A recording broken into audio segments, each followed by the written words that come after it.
Assalamualaikum warahmatullahi wabarakatuh. Alhamdulillahirabbil alamin. Marilah pada kesempatan hari ini kita belajar kembali melanjutkan tentang salat sunnah bab 1 yang kemarin sudah kita bahas nomor 1 sampai nomor 4. Sekarang kita lanjutkan yaitu pembahasannya dari nomor 5 yaitu tentang salat istikharah.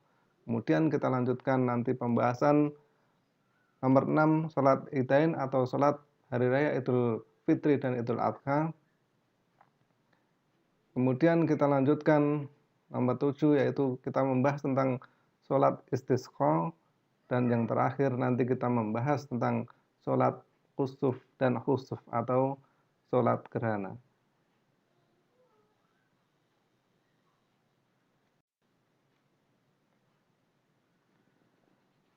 Mari kita bahas yang pertama adalah tentang salat istikharah. Perhatikan gambar berikut. Gambar nomor 1 menunjukkan bahwa orang itu mempunyai masalah yang sangat berat sehingga dia bingung bagaimana cara menyelesaikan masalah itu.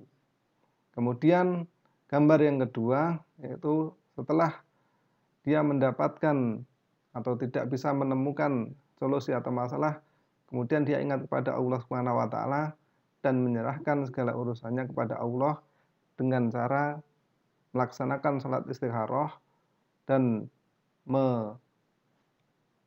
mendapat atau meminta petunjuk dari Allah Subhanahu wa taala tentang masalah yang dihadapi. Salat istikharah berarti artinya adalah salat untuk memohon petunjuk kepada Allah Subhanahu wa taala untuk membimbing dalam memilih suatu pilihan. Jadi dalam salat istikharah ini ada masalah yang berat yang tidak dapat diselesaikan, kemudian dia melaksanakan salat istikharah, memohon petunjuk yang terbaik di antara dua pilihan yang terbaik. Pelaksanaan salat istikharah adalah dilaksanakan seperti salat lail atau salat malam. Waktunya sepertiga malam, yang paling afdal seperti kita melaksanakan salat tahajud.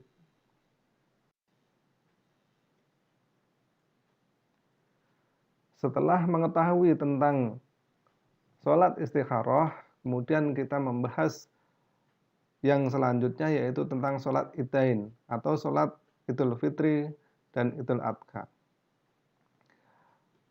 Apa itu salat Idul Fitri? Adalah salat sunnah yang dikerjakan pada hari raya Idul Fitri dan Idul Adha. Kemudian kalau Idul Fitri dilaksanakan pada tanggal 1 Syawal, sedangkan kalau Idul Adha dilaksanakan pada tanggal 10 Dzulhijjah. Kemudian waktu pelaksanaan salat Idul Fitri dan Idul Adha adalah waktunya adalah sama, yaitu apabila matahari telah naik sepenggalah sampai tergelincir.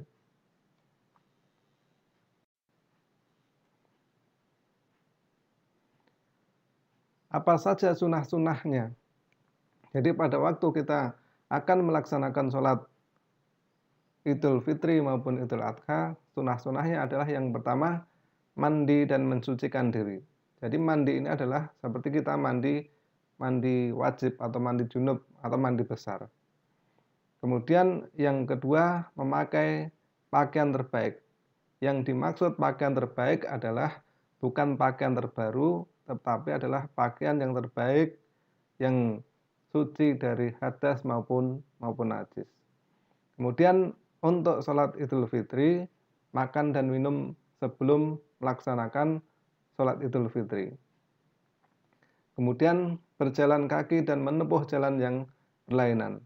Artinya pada waktu kita berangkat melalui jalur A, kemudian kalau kita pulang melalui jalur B. Kemudian pada waktu berangkat maupun pada waktu sudah berada di masjid maupun pada malam menjelang Idul Fitri maupun Idul Adha, disunahkan untuk melafalkan takbir, yaitu Allahu Akbar, dan seterusnya.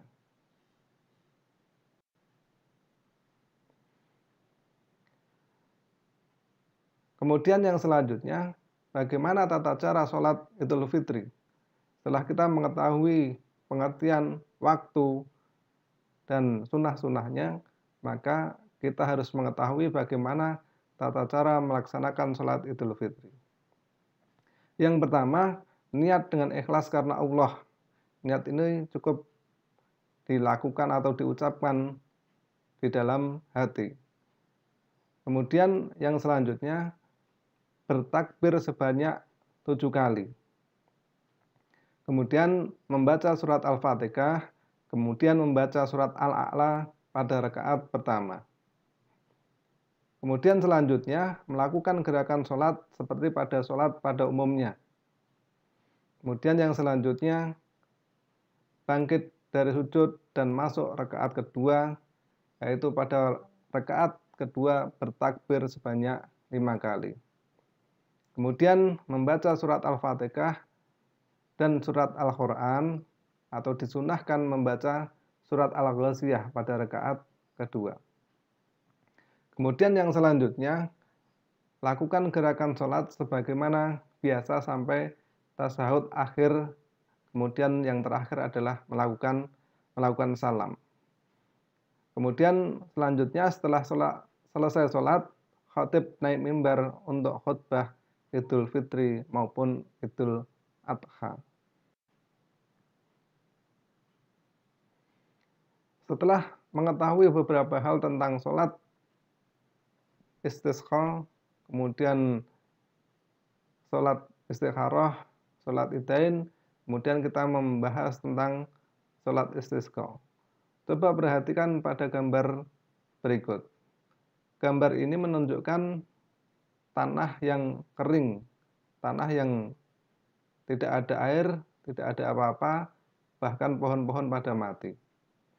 Kemudian yang kedua atau gambar kedua itu adalah gambar hujan petir, yang artinya ini berkaitan dengan sholat istisqa. Berarti arti sholat dari istisqa adalah sholat sunnah yang dilaksanakan untuk meminta hujan kepada Allah Subhanahu wa Ta'ala.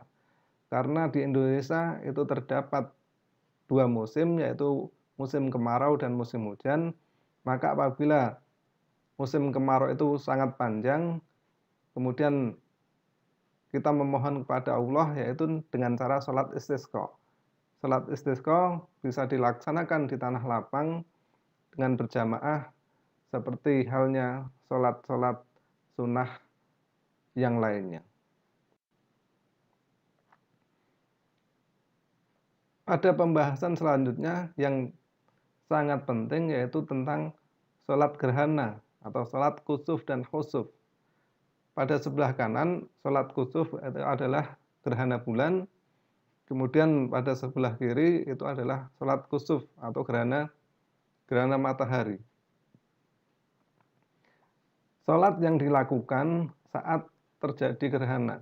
Jadi apabila terjadi gerhana matahari maupun gerhana bulan, maka disunahkan untuk melaksanakan sholat gerhana. Dasar hukumnya adalah wa min ayatil laila wan nahara wasamsa wal qamar la tasjudu lisamsi wala lil qamari wasjudu lillahi alladzi khalaqahunna in kuntum iyyahu ta'budun. Artinya, dan di antara tanda kekuasaannya ialah malam, siang, matahari dan bulan. Dan janganlah sembah matahari maupun bulan, tetapi sembahlah Allah yang menciptakannya, jika ialah yang kamu sembah. Kemudian yang sangat penting adalah bagaimana tata cara melaksanakan sholat gerhana. Coba perhatikan urutan gambar berikut. Tata cara sholat gerhana yang pertama adalah takbiratul ihram dengan membaca Allahu Akbar. Kemudian yang kedua dilanjutkan membaca doa iftitah sebagaimana doa iftitah biasa. Kemudian dilanjutkan membaca surat Al-Fatihah dan surat lain. Kemudian dilanjutkan rukuk. Setelah rukuk, bangkit dari rukuk. Kemudian ini adalah mengucapkan surat Al-Fatihah dan surat lain lagi. Kemudian yang nomor 5 adalah rukuk. Rukuk sama seperti rukuk pertama. Kemudian yang nomor 6 adalah bangkit dari rukuk, i'tidal atau membaca sami Allahu liman hamidah. Baru yang ketujuh, yaitu melakukan sujud dengan membaca subhanakallahumma rabbana wa bihamdika Allahumma gfirli. Dan dilanjutkan nomor 8 adalah duduk di antara dua sujud. Seperti melaksanakan sholat biasa. Kemudian nomor 9 dilanjutkan dengan sujud. Setelah sujud kedua, baru kita masuk kepada rakaat kedua. Rakaat kedua ini sama persis dengan rakaat pertama, tetapi nanti diakhiri nomor 11 duduk tasyahud akhir dan nanti sampai pada salam. Yang membedakan tentang sholat gerhana adalah pada setiap rakaat rukuknya itu 2 kali. Jadi kalau melaksanakan sholat gerhana 2 rakaat, artinya rukuknya itu adalah 4 kali. Jadi saya ulangi, setiap rakaat itu rukuk 2 kali untuk rakaat pertama, dan rakaat kedua itu melaksanakan rukuknya kedua atau 2 kali. Jadi rukuknya adalah 4 kali.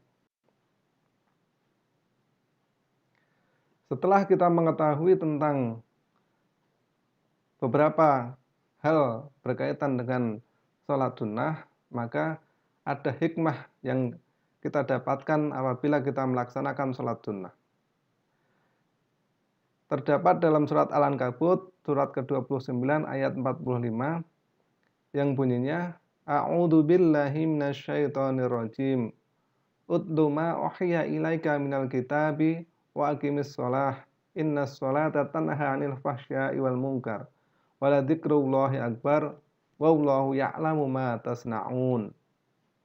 Artinya, bacalah apa yang telah diwahyukan kepadamu, yaitu Al-Quran atau Alkitab, dan dirikanlah sholat. Sesungguhnya sholat itu mencegah dari perbuatan-perbuatan keji dan mungkar. Dan sesungguhnya mengingat Allah atau sholat adalah lebih besar keutamaannya dari ibadah-ibadah yang lain. Dan Allah mengetahui apa yang kamu kerjakan. Jadi hikmahnya adalah nomor 1, sarana mendekatkan diri kepada Allah SWT. Kemudian yang kedua, Allah SWT menyayangi orang yang selalu melaksanakan sholat secara berkesinambungan. Artinya berkesinambungan adalah terus-menerus. Kemudian yang ketiga, Allah SWT melindungi kepada orang yang melaksanakan sholat sunnah secara terus-menerus. Kemudian yang keempat, yaitu doanya akan dikabulkan Allah Subhanahu wa ta'ala. Demikian pembelajaran tentang sholat sunnah pada hari ini. Semoga bisa dipahami, bisa dimengerti, dan bisa diterapkan dalam kehidupan kita sehari-hari. Assalamualaikum warahmatullahi wabarakatuh.